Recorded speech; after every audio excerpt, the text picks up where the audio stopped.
है, एक नई शुरुआत का एहसास कराती है। हर व्यक्ति अपने काम धंधे के लिए घर से बाहर निकल जाता है। कोई खेतों में मेहनत करने जाता है तो कोई दिहाड़ी मजदूरी के लिए निकल पड़ता है। कुछ लोग अपनी गाय भैंसों को चराने ले जाते हैं तो कुछ गांव के चौराहे पर अपनी छोटी सी दुकान सजाकर दिन की शुरुआत करते हैं। इस गांव के लोग खाने पीने के बड़े शौकीन हैं और हर दिन कुछ नया स्वाद चखने का आनंद लेते हैं। उसी गांव में हरिया नाम का एक आदमी अपनी पत्नी सीमा के साथ एक छोटे से घर में रहता था। वे दोनों बहुत ही गरीब थे। उन्हें दिन में 2 वक्त का खाना भी बड़ी मुश्किल से मिल पाता था।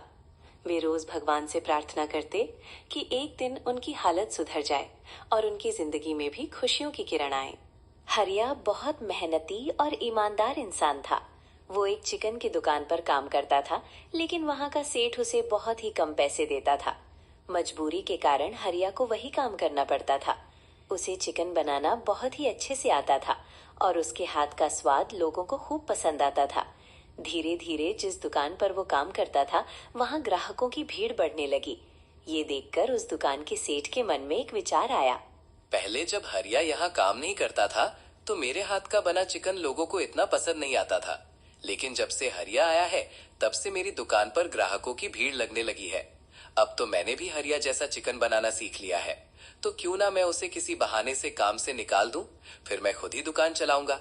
लोग तो स्वाद के लिए वैसे ही आते रहेंगे और मुझे हरिया को पैसे भी नहीं देने पड़ेंगे।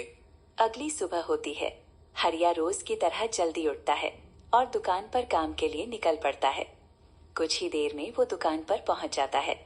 तभी सेठ उसे देखकर थोड़ा सख्त लहजे में कहता है, देख हरिया, मैं तुझे काम से निकाल रहा हूँ। तूने मेरी दुकान के गल्ले से पैसे चुराकर अच्छा नहीं किया।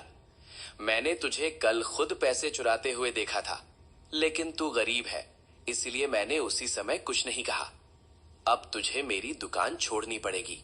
अरे सेठ जी, ये आप कैसी बातें कर रहे हैं? मैं इतने दिनों से आपके यहाँ काम कर रहा हूँ, लेकिन मैंने कभी कोई गलत काम नहीं किया। मैंने पूरी ईमानदारी और लगन से आपकी दुकान पर मेहनत की है, और आज आप मुझ पर इतना बड़ा झूठा इल्जाम लगा रहे हैं। देख हरिया, मैं कुछ नहीं जानता। तूने चोरी की है, बस। अब यहाँ से तुरंत निकल जा, वरना मैं पुलिस को बुला लूंगा। हरिया उदास मन से अपने घर की ओर लौटता है और बिस्तर पर जाकर बैठ जाता है। ये देखकर सीमा उससे कहती है, अरे आप आज इतनी जल्दी घर आ गए, कुछ हुआ है क्या? और आप इतने उदास क्यों हो? वो सेठ ने मुझे अपनी दुकान से काम से निकाल दिया। कह रहे थे कि मैं चोर हूँ और अब वहाँ कभी वापस मत आना। ये तो सेठ ने बहुत गलत किया। अब हमारा गुजारा कैसे होगा? तुम चिंता मत करो, मैं कुछ ना कुछ करता हूँ। कल मैं काम की तलाश में पूरे गांव में घूमूंगा और देखूंगा कि कहीं कोई काम मिल जाए। रात हो जाती है और वे दोनों सो जाते हैं, लेकिन हरिया बहुत बेचैन रहता है। उसे नींद नहीं आ रही होती। वो सोच में डूबा रहता है कि अब घर कैसे चलेगा। इसी तरह धीरे धीरे सुबह हो जाती है और हरिया काम की तलाश में बाजार की ओर निकल पड़ता है। घूमते घूमते वो एक आदमी के पास जाता है और कहता है, अरे भैया जी, मैं बहुत गरीब हूँ, मुझे कोई काम मिल सकता है क्या? अरे तुम तो हरिया हो, लेकिन तुम तो चिकन की दुकान पर काम करते थे, तो फिर तुम काम की तलाश में क्यों भटक रहे हो?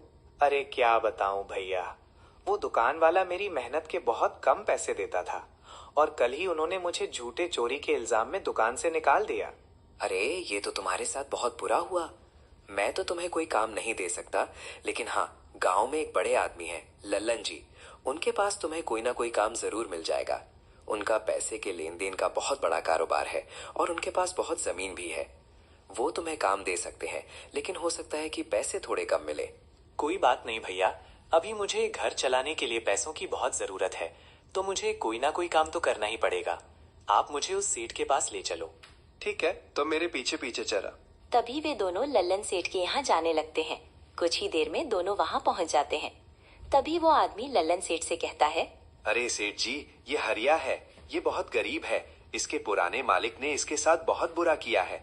हो सके तो आप इसे अपने पास कोई काम दे दीजिए, इसका भला हो जाएगा। हाँ सेठ जी, कृपया करके आप मुझे काम पर रख लीजिए। ठीक है, लेकिन मेरे पास कोई बड़ा काम नहीं है। गांव में एक छोटा सा खेत मेरा खाली पड़ा हुआ है। तुम वहां कल से काम करने चले जाना। दिन का मैं तुम्हें 150 रुपए दे दिया करूंगा। ठीक है सेठ जी, मैं कल से काम पर आ जाऊंगा। हरिया उदास मन से घर की ओर लौटने लगता है। उसे पता था कि पैसे बहुत कम है, लेकिन उसके पास कोई और रास्ता भी नहीं था। वो घर पहुंच जाता है। तभी उसकी पत्नी उसे पूछती है, क्या हुआ जी, आपको कोई काम मिला या नहीं? हाँ, एक छोटा सा काम मिला है ललन सेठ के खेत में। उन्होंने कहा है कि दिन के 150 रुपए देंगे। अरे जी, ये तो बहुत कम पैसे है। हाँ मुझे पता है, लेकिन अब कोई और काम नहीं मिल रहा तो यही सही। कम से कम अब हम 2 वक्त का खाना तो खा पाएंगे। रात हो जाती है। वे दोनों खाना खाते हैं और सो जाते हैं। अगली सुबह होती है। हरिया हमेशा की तरह जल्दी उठता है और खेत की ओर काम के लिए निकल जाता है। खेत पर पहुंचकर वो काम में लग जाता है। तेज धूप होती है, लेकिन हरिया सुबह से शाम तक पूरी ईमानदारी से मेहनत करता है। शाम होने पर वो सेठ के पास अपने मेहनत के पैसे लेने जाता है और कहता है, सेठ जी, मेरा आज के दिन के पैसे दे दीजिए। सेठ उसे 150 की जगह 1500 रुपए दे देता है।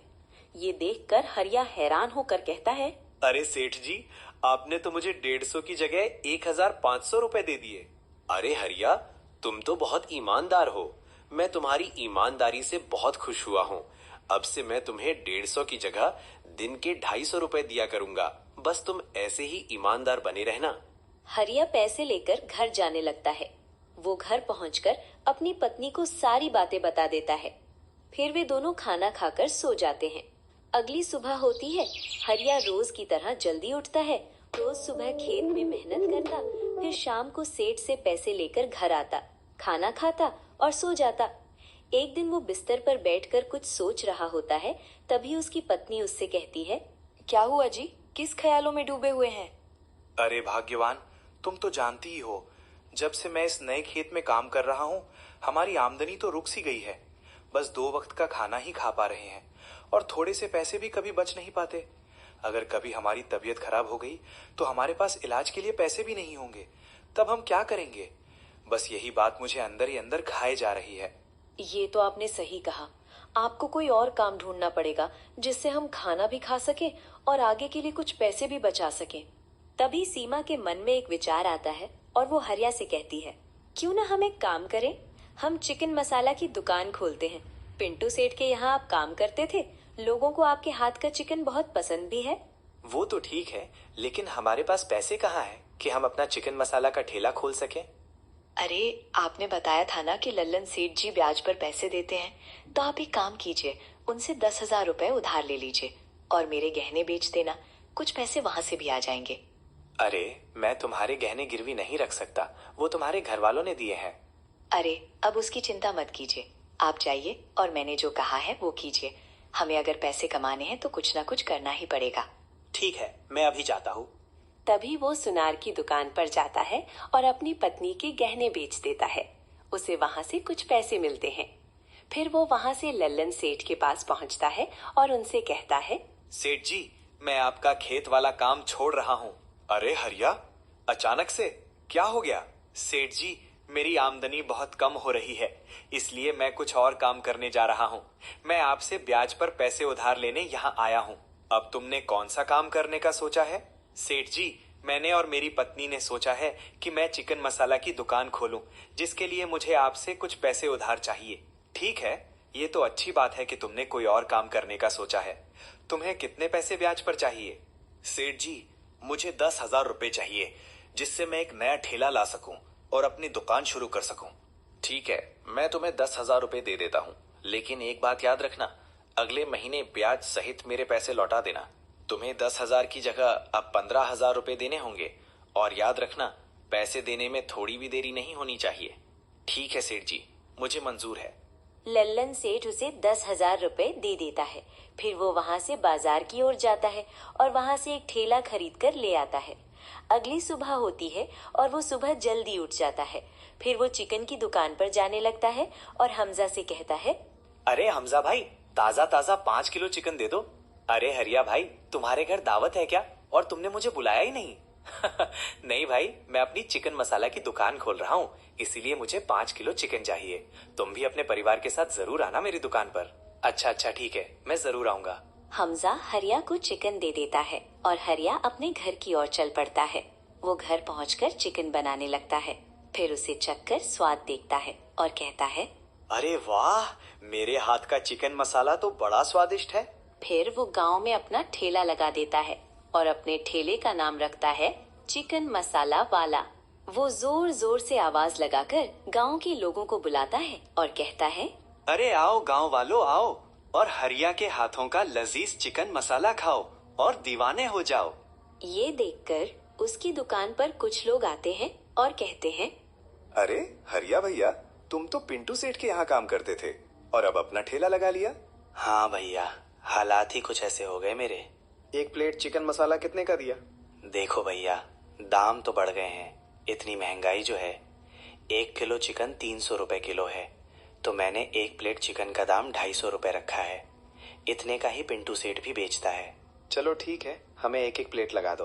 तभी हरिया उन दोनों को एक एक प्लेट चिकन मसाला लगा देता है। वे दोनों चिकन मसाला खाने लगते हैं और खाकर कहते हैं, अरे हरिया, ये चिकन मसाला तो बिल्कुल पिंटू सेठ जैसा है, दाम भी वही और स्वाद भी वही। ये कहकर वे दोनों वहां से चले जाते हैं। थोड़ी देर बीत जाती है, लेकिन ठेले पर कोई नहीं आता। तभी उसे एक पति पत्नी का जोड़ा आता हुआ दिखाई देता है। ये देखकर हरिया के चेहरे पर हल्की सी मुस्कान आ जाती है। वे दोनों ठेले पर पहुंचते हैं और हरिया से कहते हैं, अरे भैया, गर्मा गर्म चिकन मसाला लगा दो, बहुत भूख लगी है। जी भैया, मैं अभी लगाता हूँ। हरिया उन दोनों को भी चिकन मसाला परोस देता है। वे दोनों खाने लगते हैं और खाकर कहते हैं, अरे भैया, इसमें स्वाद तो अच्छा है, लेकिन दाम थोड़ा महंगा है। और हरिया अपने घर जाने लगता है। तभी उसकी पत्नी सीमा उसे आज के धंधे के बारे में पूछती है, क्या हुआ जी, आज धंधा कैसा हुआ, लोग आए कि नहीं? धंधा तो ठीक ठाक ही हुआ, थोड़े बहुत लोग आए थे। अब देखते हैं धीरे धीरे आगे क्या होता है।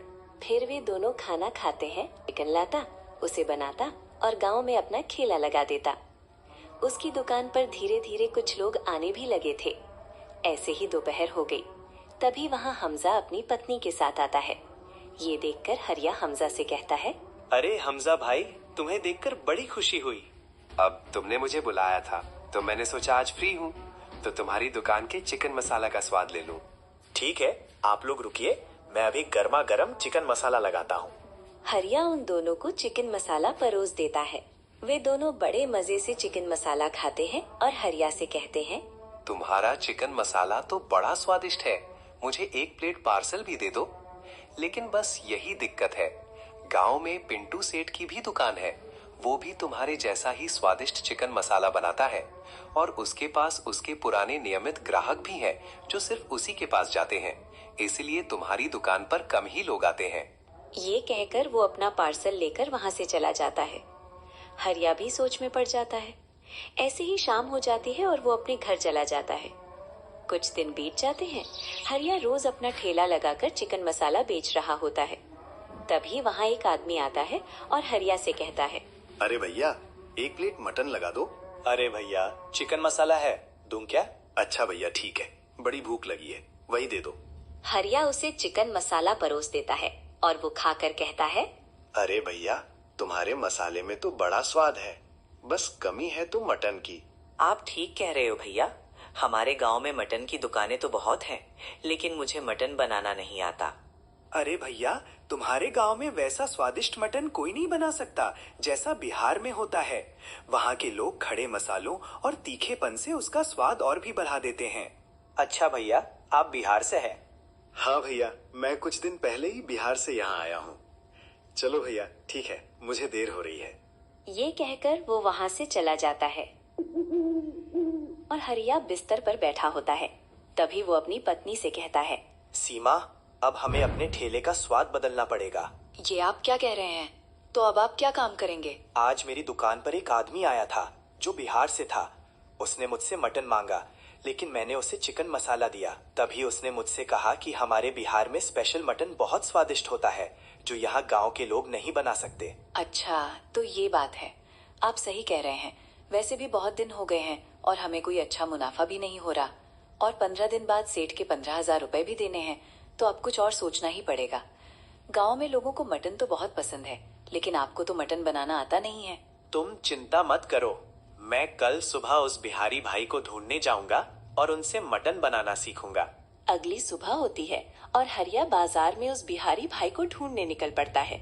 वो लोगों से उसके बारे में पूछता है, तभी उसे उनके घर का पता चल जाता है। वो उनके घर के पास पहुंचता है और जोर जोर से आवाज लगाकर कहता है, अरे बिहारी भैया, बाहर आओ, मुझे आपसे कुछ काम है। तभी वो बाहर आता है और हरिया को देखकर उससे कहता है, अरे तुम तो वही चिकन मसाला वाले हो जिसकी दुकान से मैंने कल चिकन खाया था। हाँ भैया, सही पकड़े हो।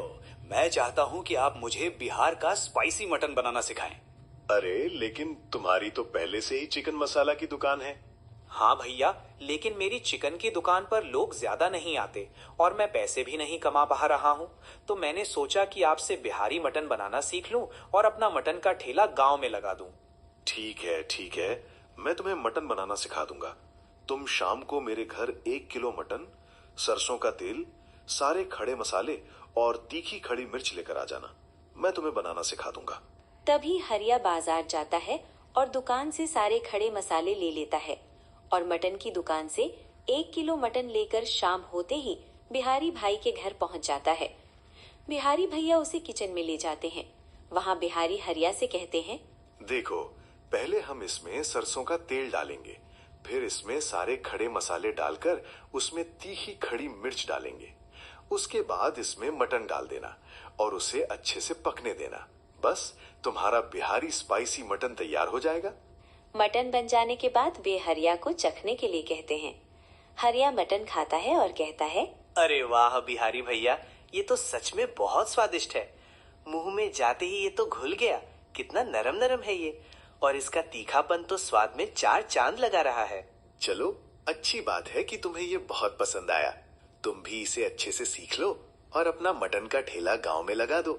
फिर हरिया अपने घर चला जाता है और अपनी पत्नी को सारी बातें बता देता है और वे दो है। अरे हमजा भाई, तुम मुझे 5 किलो मटन दे दो। आज से मैं अपनी मटन की दुकान खोल रहा हूँ और स्पाइसी मटन बेचूंगा। चलो, ये भी ठीक है। हमजा उसे मटन दे देता है और वो अपने घर जाने लगता है।